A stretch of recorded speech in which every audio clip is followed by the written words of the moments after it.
আসসালামু আলাইকুম। আজকে আমরা শিখব ত্বরণ সম্পর্কে। ত্বরণ হচ্ছে ফিজিক্সের একটা গুরুত্বপূর্ণ টপিক। তাহলে আমরা শুরুতে শুরু করি যে ত্বরণ কি। ওকে, হোয়াট ইজ ত্বরণ? ত্বরণ ইংলিশ হচ্ছে অ্যাক্সিলারেশন। তাহলে ত্বরণ হচ্ছে কোনো বস্তুর বস্তুর বেগ বৃদ্ধির বৃদ্ধির হারকে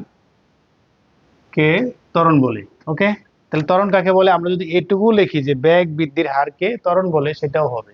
অথবা লিখি, আমরা সুন্দর করে লিখতে চাই কোনো বস্তুর বেগ বৃদ্ধির হারকে ত্বরণ বলে, ত্বরণ বলে। তাহলে ত্বরণ সম্পর্কে জানলাম। তাহলে ত্বরণকে কি দ্বারা প্রকাশ করা হয়? তাহলে একে ত্বরণকে